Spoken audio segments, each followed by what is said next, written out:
With the hype building for the upcoming release of Space Marine 2 sometime in 2023, developed by Saber Interactive, I thought it apt to have a look back at the original 2011 game where it all began, Warhammer 40k Space Marine. In this video, I will recap the main story of the game's campaign, quite extensively review the campaign, and briefly touch on the multiplayer. Then I'll have a look forward at the upcoming Space Marine 2 and wildly speculate as to what we can expect.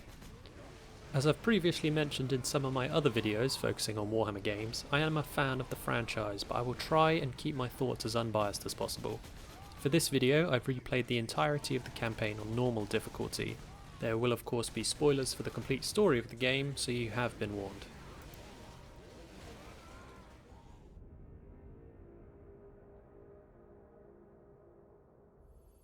Jumping straight into the story of the campaign, we are given some exposition through some Imperial communications typed out on a screen. We learn an Orc invasion is taking place on the Forge World of Graia. The Imperium can't just exterminate the planet, so bomb it into oblivion from orbit, because of the strategic importance of the Titan warlord manufactora Majakis, which is located on it. These are the largest war machines the Imperium produces and can devastate entire planets with their weaponry. A reinforcement fleet is up to 5 days away, and the tide of the Orcs must be stemmed to protect the Titan production, and so the Adeptus Astartes are sent in to cripple the enemy and secure the most valuable assets. We are introduced to our protagonist and player character, Ultramarine Captain Titus, and his two Ultramarine brothers, Sidonus and Leandros, as they make their way to the planet.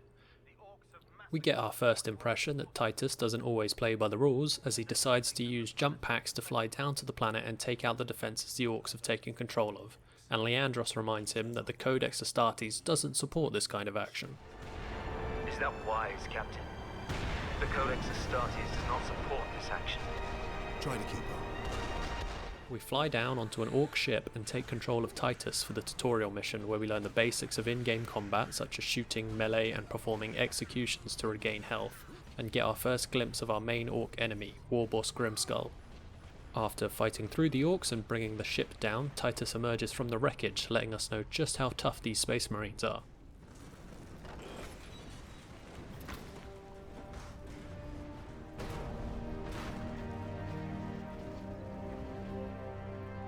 On our way to meet up with our squad on the front line the Imperial Guard have established, we pick up the most iconic weapon of the Space Marine, the bolter. We meet up with Leandros and get a bit more dialogue of him grilling Titus about how he is a naughty boy rule breaker using the Codex as only a guideline. The Codex Astartes warns against using jump packs to leap blindly into enemy fire, and for good reason. Your days as a novice are behind you. Why do you still interpret the Codex so narrowly? The Orcs have taken over one of the planet's main defense guns and are using it to keep the skies under fire to stop any relief force making it to the planet. Now this isn't typical Orc behaviour, which would have been to just dismantle the gun and use it for parts, so we know the Orc warboss is smarter than usual and has an overarching plan here. We are given our next new weapon of another Space Marine staple, the chain sword, which replaces our combat knife, and have some fun hacking through more Orcs on the way to the front lines. We reach the Imperial Guard base and meet Lieutenant Mira, who has been holding the guard together. She tasks us with taking out the gun the Orcs are using to hold off supply ships. That damn gun!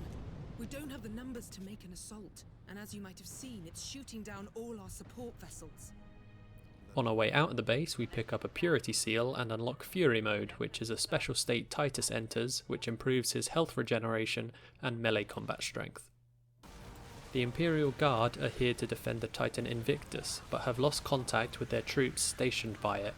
We learn that this invasion has been going on for at least a few weeks before we arrived. It's our job to get there and secure the Titan. New weapon drops are coming thick and fast at this point as we pick up a Stalker Bolter, which functions as a more battle rifle long-ranged variant of the standard bolter, and are immediately given a chance to use it on some Orcs stationed on the top of buildings. Upon entering the fortress, we are given our first jump pack section. The jump pack allows for temporary flight and a powerful ground pound move, which is effective against groups of enemies.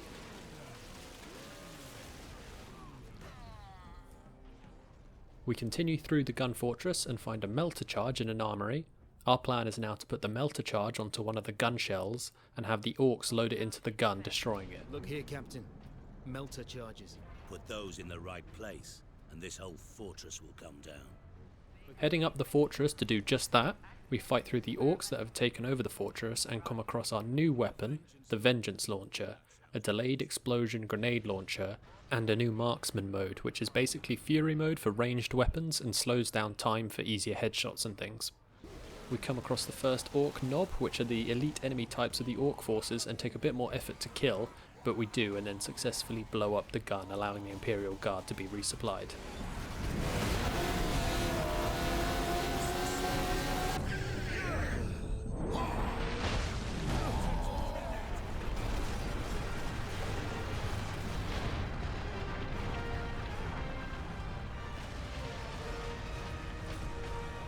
With the gun dealt with, we turn our attention to securing the Titan Manufactorum and board a train the orcs are planning to use as a battering ram to get into it.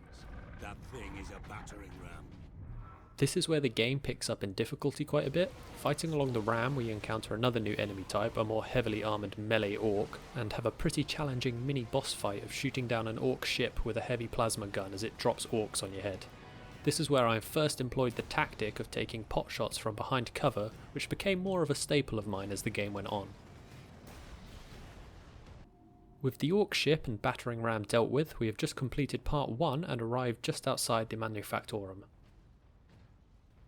As we approach the gates, we meet a lonely servo skull, which plays us a message from Inquisitor Drogon. He's been trying to reach an experimental weapon held within the Manufactorum before the orcs get to it. This is suspect to our Space Marines, as the Inquisition is like the secret police of the Imperium and hunt down any trace of heresy and warp influence to crush it and preserve the strict rules of the Imperium. An experimental weapon. We need to find the Inquisitor before the orcs do.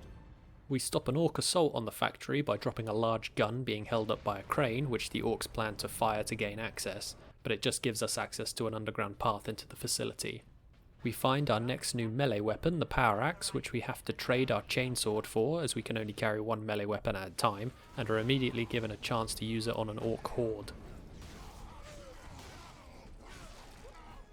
On our way down into the Manufactorum, we learn that the Inquisitor has been trapped inside for a few days, and we get our first glimpse of the glorious Warlord Titan. And at this point, any sane player would be thinking, please God let me take control of that bad boy later. Spoiler alert, we don't.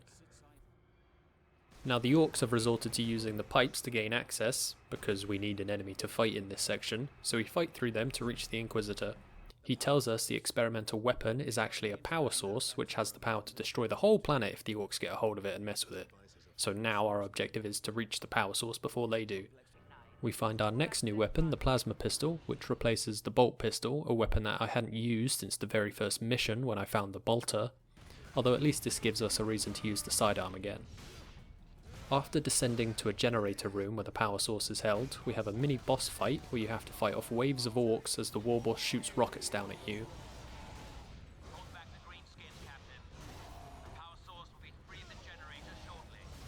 Forced into drastic measures, Titus grabs the exposed power core and causes an explosion which drops you into the sewer system. Your squad let you know that you should have been killed by the power source, but Titus, like the badass he is, just disregards it. At least for now. Captain, the Inquisitor insisted you could not have survived. Well, I did. You fight through the sewers on your own, contending with bomb squigs and even bigger orc nob elites, and are awarded with the melter gun for doing so. Here, you learn you will have to trade out a weapon to carry it. You can't trade out your pistol or your bolter, so you'll have to make a decision as to which extra weapons you'll want to suit your playstyle. You will also find an upgrade for Fury mode. We meet up with our team on the surface and head out to meet the Inquisitor.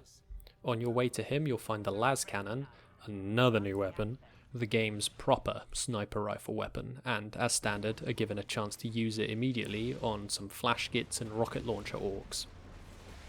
We catch up to Inquisitor Drogon, who tells us the power source conducts warp energies, so immediately chaos and heresy comes into question, and as to how Titus could hold it exposed. You were exposed to the unshielded power source. In the generator room, I saw it. You held raw energy from the warp. Its purpose is to power an experimental weapon, the Psychic Scourge, which is a pretty dumb name for a weapon. But as a result, your team decide to head to the Inquisitor's research facility to use the weapon to stop the Orc invasion. On our way to catch a ride from the Imperial Guard to the research facility, we find the Thunder Hammer and get a fun jump pack section to use it in. Now the Thunder Hammer and the jump pack are the most OP combination in this game. We reach the guard base and are greeted with this awesome sight of the front lines against the orcs. On our flight to the research facility, we get the only real vehicle section in the game as a gunner of a Valkyrie shooting down orc ships and storm boys. We're dropped off in a desert area near the research facility. At this point, the Inquisitor seems to be getting very touchy about his power source. Where is it? The device is secure, Drogon. What are you waiting for then?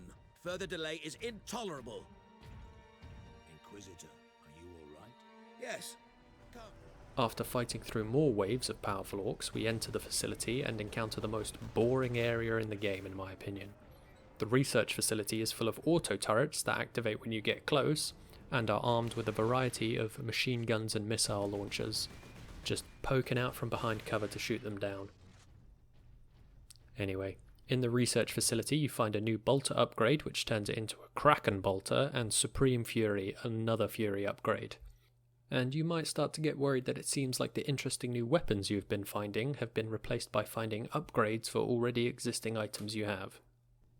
You insert the power source into the weapon's firing mechanism, and Drogon continues to be suspicious. Very good, Captain. Your time carrying my power source is finally at an end. Finally, you head up to the top of the facility and fire the weapon at the Forge World's spire.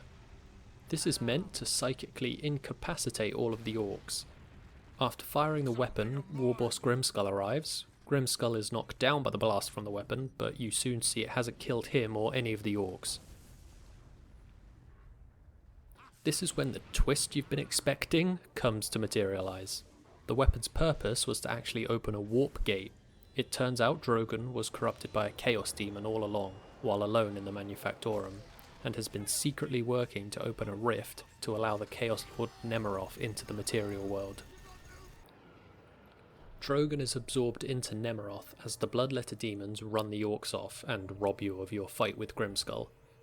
Nemeroth holds you down using his dark warp powers and comments on how Titus is somewhat resistant to it. Clever fool. You seem surprisingly able to resist my touch. Titus of the Ultramarines. Titus and the boys are saved by the mad lad Grimskull, who is no doubt loving this new enemy to fight, as he knocks Nemeroth off a balcony and you make your way to escape.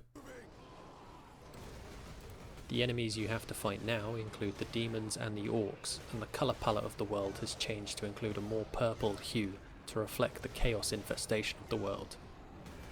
Once outside again, you decide that the best course of action would be to use the Titan's weaponry to shoot the spire, which is now housing the Chaos Rift, to destroy it. We use Invictus to sever the orbital spire. On your way, you pick up an Iron Halo, an upgrade for your shield, and get involved in some decent Space Marines versus Orcs versus Demons combat action. You also come across your first Chaos Space Marines, who decently increase the challenge with their powerful ranged weapons which match yours. These are some of the most enjoyable sections of the game, taking part in a three-way all-out war, and it's fun to imagine the orcs just loving the fight. At this point, Leandros frankly states that he thinks Titus is in league with Chaos now, as he can resist the warp's touch, but Titus once again tells him they have bigger problems to deal with. The Codex Astartes warns that those in league with Chaos can withstand the warp's touch. You forget yourself, Ultramarine. Leandros, I do not take this warp resistance lightly. But the search for answers must wait until after we deal with this chaos invasion. What? You work to reconvene with Lieutenant Mira and help the Guard re-establish their defences against this new enemy they are facing.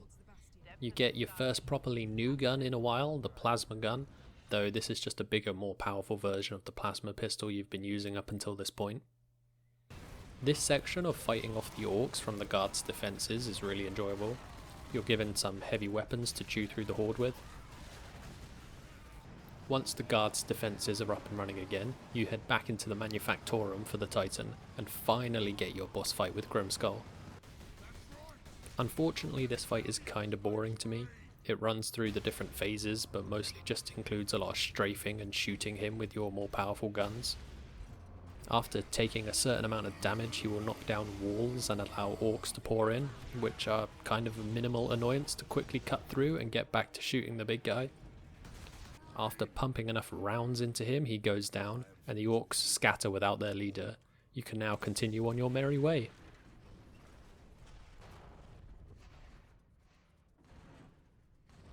You fight through the Chaos Forces in the Manufactorum now, which include demons, Chaos Marines, and these really annoying Chaos Psyker-type enemies that can blast you with an unending beam of energy, and what appears to be some turned Imperial Guard units. From here, the Orc plot is essentially complete, and the new Chaos enemies completely replace them as the main enemies in the game. You then have to run around completing several tasks in the Manufactorum to get the Titan moving again, like releasing clamps that are holding it. At one point you run into a hefty looking Chaos Champion, who seems like he's going to be a mini boss fight, but goes down surprisingly quickly with a few melter gun rounds to the face. After all these tasks, you pick up your final new gun, the Storm Bolter, basically a high capacity rapid fire bolter, and finally get the Titan moving.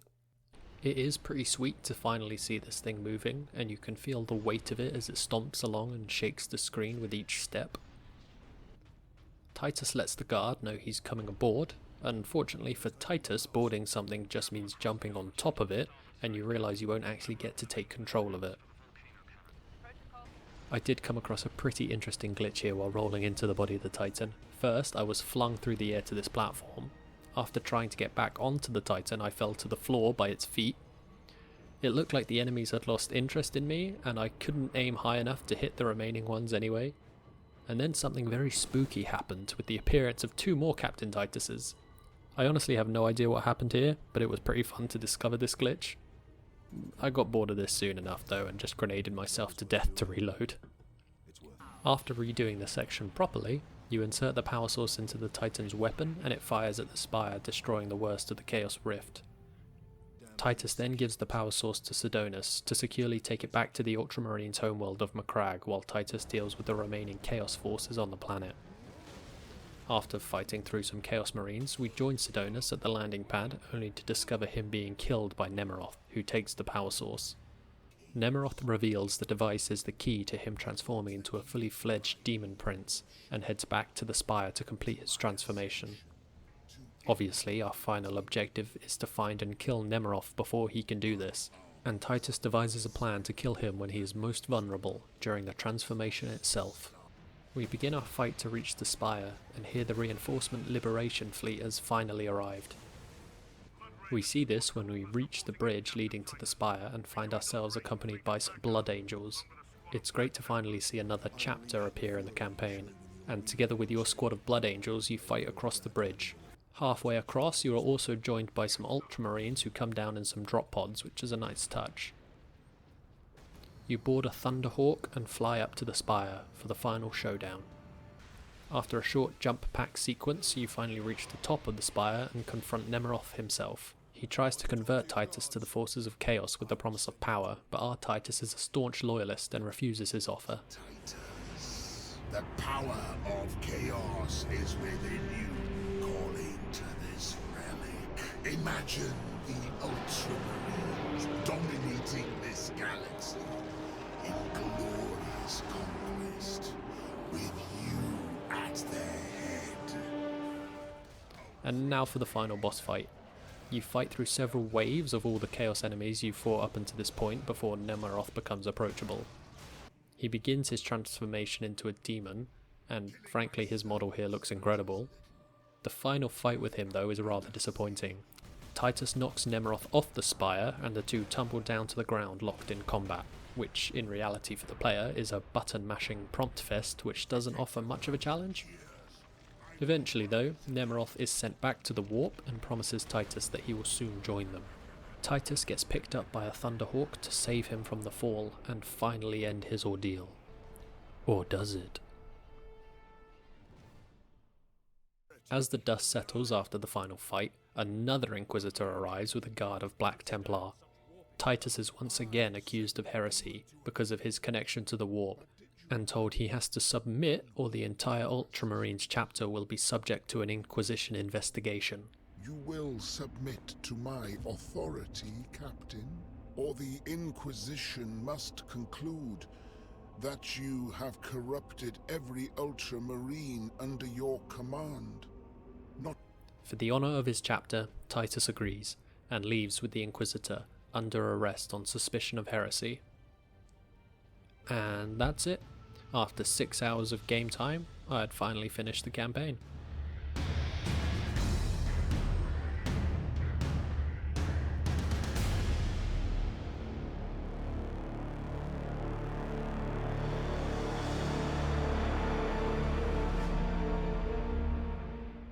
Moving on to the review section of the video, firstly, as a quick point, I was surprised at how quickly I was able to romp through the campaign. I wasn't aiming to have it done in a particular time or run through it quickly. I spent my time grabbing some of the servo skulls, looking at scenery, and dying a fair number of times. And even so, it seemed to go by pretty fast.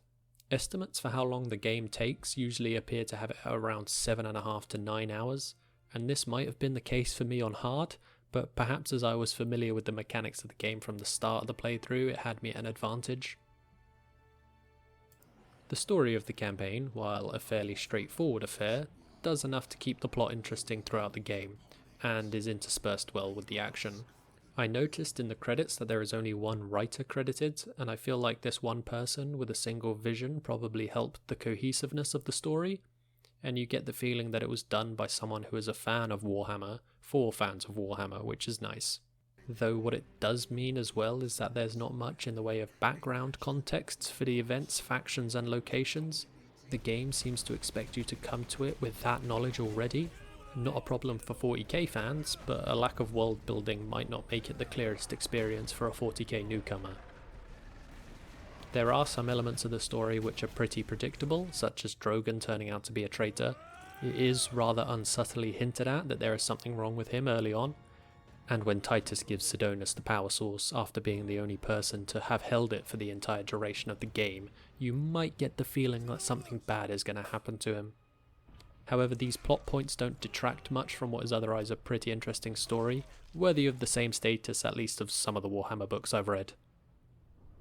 During the first couple hours of your first playthrough, you might be thinking that the Orc invasion plot is the only thing going on, and the introduction of the Chaos plot and new enemy types come just at the right time when you might be becoming a bit bored with just fighting Orcs. I also think it does a good job of planting the seeds of the questions around Titus's connection to the Warp, and while Leandros is the obvious character to report him to the Inquisition, it is entirely within his character and how it had been established from the start. I actually like that it isn't a happy ending for Titus riding off into the sunset. It's more 40k, and it provokes a lot of intrigue, and definitely left me wanting to know how the story would continue beyond here. How will Titus get free of the Inquisition? Will they find him guilty? What exactly is his connection to the Warp? All good, very story beats for a sequel to have at its disposal, but I'll touch on the sequel more later. Speaking of the characters in the game, Space Marine has a pretty well-rounded cast of characters, who are brought to life through some very good voice acting. As always, it has to be mentioned how good Mark Strong is as Titus. His performance really does encapsulate the kind of deep, commanding voice you'd expect a Space Marine to have. I sent the demon to oblivion. Though the supporting cast do deserve their own praise too, mind. My particular favourite is Neil Maskell as Warboss Grimskull. His delivery is just great and captures the quintessential Orc tone. Space Marine! Was that supposed to hurt? I also really liked the character of Lieutenant Mira. As basically the only female in the whole roster, she stands out as a strong, capable and believable leader of the Guard through the tough situations they find themselves in. The general background chatter of the Orcs and Guardsmen that takes place throughout the gameplay is decent enough too, though I think some elements could have done with a bit more variety. I heard the same Orc dying death grunt over and over again as I shot through the hordes, but the Orcs did have some pretty funny situational lines like here when I killed this knob.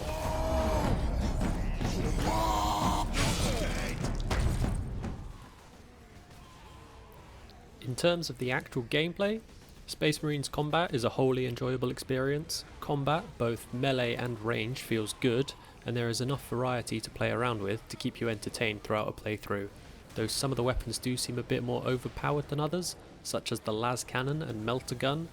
That running with any other kind of weapon choice seems a bit silly after you unlock them. Melee is fairly fluid, with combination attacks available through alternate clicking of the attack and stun button, but lacks variation in the availability of heavy and light attacks, though each of the melee weapons does offer their own gameplay variety. With the Thunderhammer, for example, you aren't able to use your third and fourth gun choices, so if you come across a section with enemies placed vertically, you might want to swap it out for either a power axe or a chainsword, just so you can use a stalker bolter or a las cannon to shoot the orcs higher up. The ranged weapons have a decent amount of variety and feel fun to shoot. The bolter feels weighty to fire, even if it doesn't entirely feel like the automatic grenade launcher it basically is in the lore. Finally, on the weapons, I personally found the drop rate of new weapons throughout the campaign to be a little too heavily weighted to the first half.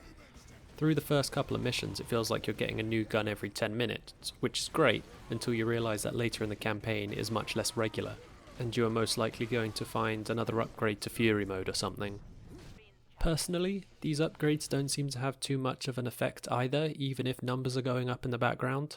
The bolter upgrade to the Kraken bolter, for example, isn't really noticeable, as you are fighting much stronger enemies in the Chaos Space Marines. It might keep it balanced, but it doesn't feel like a power increase. I also feel like you get some of the best guns in the campaign too early on, such as the melter gun and las cannon. These guns are hugely effective against the tougher enemies later in the game like the Chaos Space Marines, and getting them early on to deal with weaker orcs feels like the wrong way around. I think the melter gun should maybe be the last gun you receive, and switch places with the storm bolter.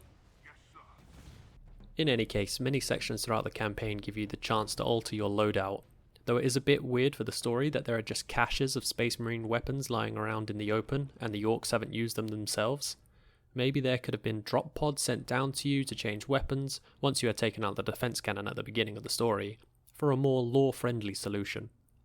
Moving Titus around though is what can let the game down at times. He feels bulky and heavy, with his footsteps causing a noticeable thud when he takes a step, which is great as he's meant to be an 8-foot tall super soldier in power armor, and he can roll surprisingly well for it. However, sometimes the responsiveness of the controls in changing direction with your melee attacks feels less responsive than it could be, and he may become undone by running into a small ledge. The jump pack sections, while one of the most fun, feel like the most janky on the control side, especially when trying to move around on the ground with it on, though you won't notice this much as you could just shoot up again for another ground pound attack. Executing enemies is a large part of the game as the primary method to regenerate health. These are well designed and animated and don't take too long, though character models clipping through the scenery when you are performing one is a common occurrence. They have a decent amount of variety, with different enemies having different execution animations, and some of the larger enemies requiring a button mash to complete. I was particularly fond of executing this Chaos Psyker, as it is normally quite hard to get this close to them past their psychic beam attack. Onto a section now I've titled Gameplay Design. Different sections of the game do well enough to promote slightly different playstyles. I found that I played the first half of the game through the Orc story with a much heavier focus on melee and using ranged weapons in areas which were clearly designed for it, and then when Chaos arrived this switched to a more ranged focus, using melee to only get the executions to restore health mostly. This is as the Chaos enemies for the most part have the more powerful, harder to dodge ranged attacks, mainly from the Psykers and Bolters of the Chaos Marines. It's much harder to close the distance without dying from the high damage output. So while I was charging into hordes of orcs to hack and slash and occasionally dodge, when up against groups of Chaos Space Marines, there was a lot of hiding behind cover and taking pot shots with a las cannon. For example, this section, where these Chaos Marines on these balconies, which you just don't have access to, so you have to shoot them. If you expose yourself, you'll be subject to a huge amount of damage in a very short space of time, so I resorted to hiding and shooting. This isn't necessarily a bad thing, but the game doesn't have a cover system like in Gears of War, and this means that I was basically exploiting angles and at what point becoming visible the enemy would shoot you. In reality, you can poke out far enough from behind cover to shoot them, but they won't see you as out from behind cover to shoot back. This made me feel like I was cheesing areas of the game, but wasn't offered a viable solution not to. This also extends to the mission where you're shooting down the turrets. The same thing applies, but I wanted to bring it up again to complain about it. Honestly, it was the most boring section of the game and went on for too long. Very tedious and uninspired in my opinion.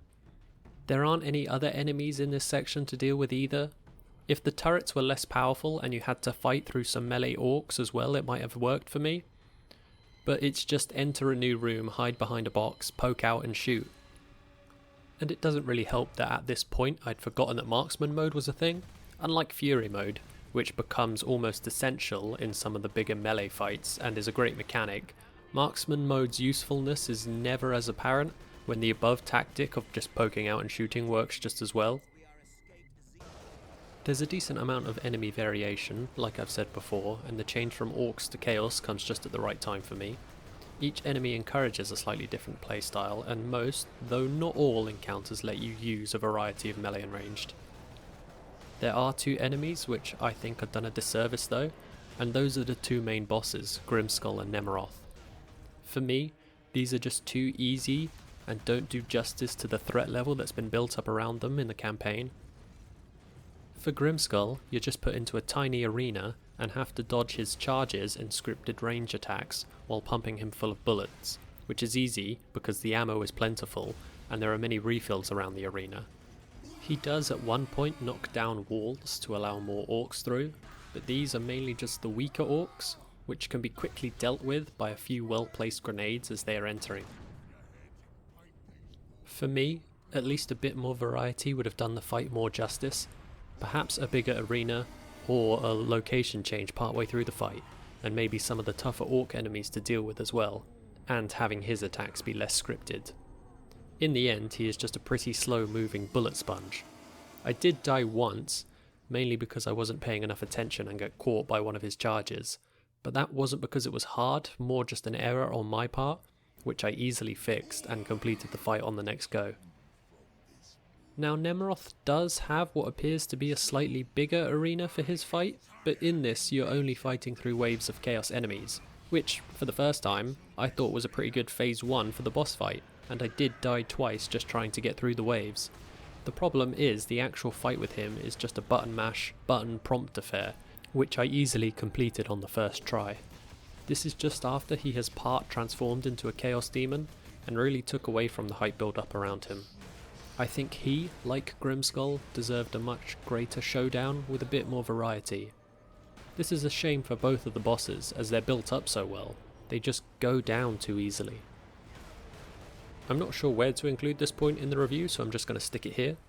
But the last time I played the game was on Xbox 360, and this time I played it with a keyboard and mouse, and found my shooting to be much more accurate. A controller would clearly be easier for some things, as certain actions on the keyboard are bound to weird keys. For example, for the stun, to use the default button you have to take your fingers off the movement keys, and you don't have the option to change the binding, or at least that I could find. However, I was playing with a gaming mouse, and it has 2 extra buttons on the side. These were by default set to the melee and the stun actions, and became my primary method of using these. As you can tell, I don't remember the key binding for the stun. This probably made the game a tad easier for me in terms of putting together melee combos, and improving ranged accuracy helped too. I wouldn't say either one of the controller or mouse and keyboard are better, both have benefits and drawbacks. To take a quick look at the visuals of the game, I'll touch on 2 main aspects: how the world looks and how the characters look. In general, while the graphics are a tad dated by today's standards, they do hold up well when compared to the contemporaries of the time, and even today some of the areas of the game hold up. Starting with the character models, I mostly have good things to say. All of the main characters look very well designed, and Titus and the other Space Marines look awesome in their power armor, and are suitably imposing when next to normal humans. Nemeroth looks suitably chaotic, and my main favourite again is Grimskull. His size, armor and weapons just scream war boss. Of course, as this is a 40k game, they literally have all of the models designed for them, but at least Relic have done a good job of transferring the design into this format. One gripe I have with how the Space Marines look though, and I don't know if it's just me, is the scale of the backpacks the Space Marines have. In the lore, it is the main power plant, environmental system, and stabilizer for the Space Marines armor. I don't know why, and like I said, I don't know if it's just me, but the backpacks look smaller in scale than they do on the actual miniature. Here is a Space Marine miniature, and the backpack looks huge in comparison with how it looks on Titus. Of course, if they had scaled it up to this size on the model, it might have looked ridiculous on Titus, but now it just looks a bit too diddy for me. Aside from that though, the other models in the game look great, from the Inquisitors and the other Space Marines and enemies, to the vehicles like the Thunderhawk gunship and guard tanks. I'm a big fan of how Titus's armor will become covered in blood after hacking through a crowd of orcs as well. The gore in the game does add to the cool factor and enjoyment of combat for me. Turning to the location design now, and it is much more of a mixed bag. Some of the locations in the game look great. I particularly like and remember the first time I entered the Mechanicum, and you feel like you have just entered a massive church where the Imperium worships their machines. The high ceiling, dark aesthetic and overall feeling is pitch perfect for the 40k universe, and this praise can be extended to some of the other choice locations in the game. Also, and as another kind of side point, the transitions through the chapters feels pretty seamless at certain times, and the load screens are never too oppressive. You might just turn a corner and get the next chapter pop up on the side, which is pretty good. However, the visuals do let the game down in a lot of other areas. Many of the indoor spaces feel like you're running through the exact same corridors, whether you're in the manufactorum or the research facility. The design of a lot of the buildings on the world, as these grey slabs with black slits for windows, look like something out of the Soviet Union, and not the great architecture of the advanced human civilization. And more importantly, they're boring to look at. They've missed some easy key opportunities as well to make the visuals more interesting. For example, in the research facility, you are told these tubes are being used to house Xenos specimens, however you can't see anything inside the tube, just a green hue. With the countless species in the 40k universe, here was a really easy opportunity to just chuck any old thing inside this tube, like a Tyranid model or something for example, and it would have made it 10 times more interesting. I do like how the visuals of the game change up after the Chaos Invasion though, with the inclusion of more purple in the colour palette for example. It's just a shame that in general this is one of the areas where the game lets us down. I'm going to touch very briefly on the music because I don't really have anything to say on it and make that my review of it. It was serviceable, mainly just generic action game music that played in the background. I didn't really notice it too much, but it also didn't come out from left field and feel out of place. My opinion on the music is I don't really have one. I'm not going to play through the game again and try to focus on the music, as I shouldn't have to for it to be noticed. I'm thinking of more recent games like Darktide, which have a much more impactful and unique score and really stood out to me, and I also have a review of it on this channel. Space Marines music on the other hand just didn't. To give the game as comprehensive a look in as possible, I wanted to dive into the multiplayer side of the game even just briefly, and I was pleasantly surprised. I was expecting to find a dead multiplayer with empty lobbies and the inability to find a game, and while I didn't manage to find a game on my first choice of mode, Dreadnought Assault, which was a DLC edition in which teams fight over control of a Dreadnought and get to use it, and let's face it, that sounds very cool, I did have better luck with a more run-of-the-mill mode called Seize Ground, which is a domination type mode, where teams fight over control of 3 or 4 capture points, and the first team to 1,000 points wins. I found myself in a fully packed game of the 8v8 combat and had a blast when I played it. It's always Marines versus Marines, with one team assigned Loyalist and the other Chaos, so no Orcs or Chaos Demons, but this is probably the best for balance. The maps are a fairly standard 3-lane affair, but there are a decent number of them. Each has a mix of long shooting corridors, tight corners for close combat, and a degree of verticality. These aspects are clearly designed for the playstyles of the guns in the game, as well as the extra mobility of the jump pack afforded to the Assault class. There are 3 base classes, Tactical, Devastator and Assault, which can be thought of as range support and melee. From level 4, you unlock your first custom class slot, with more slots unlocked the higher through the levels you progress. You can find guns for the campaign in multiplayer, and I come across las cannon snipers, melter gun close range loadouts, and marines flying around in their jump packs wielding thunderhammers. Also from level 4, you unlock the cosmetic customization of your marine, again with new items unlocked through progression and the completion of challenges. I was actually blown away by the number of chapters you could choose for your marine, for both the Loyalist and the Chaos factions, with the inclusion of all the main flagship chapters, but also some of the lesser known like Omega Marines and Hawk Lords for the Loyalists, and Blood Disciples and Flawless Host for the Heretics. It even looked like some of the factions, such as the Death Guard, had their own style and unique armor pieces. They'd clearly done a bit more work on some of the more iconic chapters though, such as the Alpha Legion getup here, but as far as I can see all of the chapter markings were correct and the class symbols.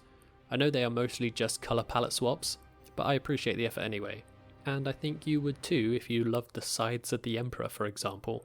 Though it is kind of funny from a lore point of view when everyone on your team is customised to be a different chapter.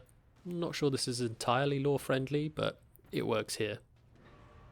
Initially, I think a lot of these extra chapters might have been released as DLC back in the day, but they are all included in the Anniversary Edition, which is what I played.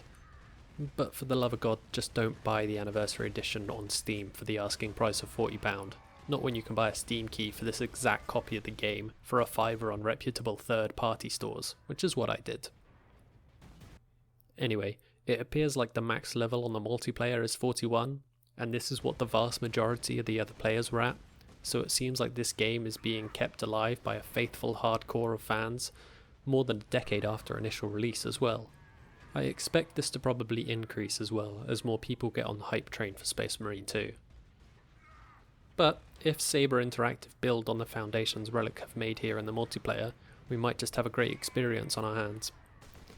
What I would say is if you've never played Space Marine and fancy giving it a go for the story in the lead up to Space Marine 2, don't immediately disregard the multiplayer.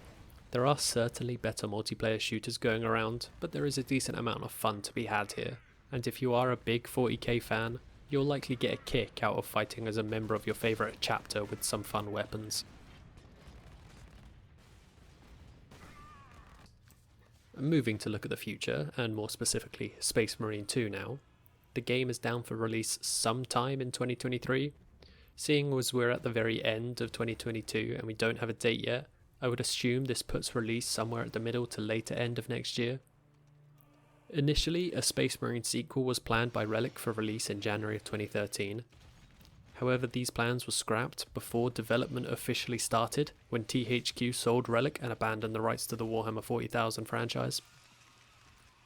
Relic, as a developer, is known for having created one of the best Warhammer games ever made, Dawn of War, and much later, after some internal changes in the company, the much more poorly received Warhammer 3, which you can also find a review of on my channel. So it will be interesting to see how Saber Interactive do with the long-awaited sequel of this. But, like I've said earlier, there are a lot of interesting story points for the sequel to explore. How does Titus come out of the Inquisition investigation? What really was his connection with Chaos? And what is the situation going to be like for his next mission? We have learnt some things from the trailers made available so far. We can see from his armour that Titus has crossed the Rubicon Primaris and become a Primaris Marine. This just makes sense for him to match the latest miniatures produced by Games Workshop though. We can also tell from his armour markings that he's been demoted to a lieutenant, perhaps as a punishment imposed by the chapter because of his Inquisition investigation. We also know the main enemy type will be Tyranids, a 40k race I feel like a lot of people think don't get enough love in the video game medium. They're also the perfect enemy type for combat against large hordes, and their ability to make any type of weapon out of biomass means there should be a decent amount of enemy variety in the game. From the trailers they do look pretty cool, but that is the job of trailers, so we'll just have to wait and see. It'll also be interesting to find out if the sequel does a midpoint switcheroo with the enemy like the first one did with the Orcs and Chaos. There's good opportunity for this, as the Tyranids are the great enemy of pretty much every race in the universe. We could see a situation where Space Marines are fighting against other races and also kind of with them as they all try and stem the invasion of the Tyranids. As more time passes from the announcement and the hype for the game is only going to increase, We can only hope, with bated breath, that the game won't include too much of the scummy microtransaction cash store and DLC style rollout that most games seems to suffer from these days. A key area for this will obviously be the multiplayer, with cash shop cosmetics, weapon skins and the like. Like I said, the original game seemed to get the balance right between what was available and the DLC packs that added new skins as well as game modes, and obviously as a game of its time didn't really include microtransactions or premium currency. So while I feel there is a great chance for the multiplayer on the sequel to be great, this is an area where I always hold an amount of fear for new games. In the past couple of days, I saw for the first time the collector's edition of the game advertised. For £230, you can get the game along with a bunch of other knickknacks and a hand-painted resin bust of Titus fighting a Tyrannid. It's obviously not uncommon to see Warhammer miniatures or figures sold at a high price, but personally I've never been a fan of collector's editions myself. Mostly because it's an investment in a product which you don't even know is any good yet. Imagine paying that much, hating the final game, and then having this monument to your regretted purchase. It also appears you get a DLC pack with the collector's edition called Macragge's Chosen. The inclusion of a DLC in the collector's edition just makes it seem like content that was cut from the original game to be sold for extra profit here. Remember in old games when DLC would come out months after the game's release and add a significant amount of new gameplay? Not just immediate day one DLC to be sold for an extra £10 on top of a £50 game? Yeah, those were the days. But of course people can do what they want with their cash. These are just my thoughts. Overall, I am looking forward to the game as a 40k fan, but I do have some reservations, which I hope the game soon dispels.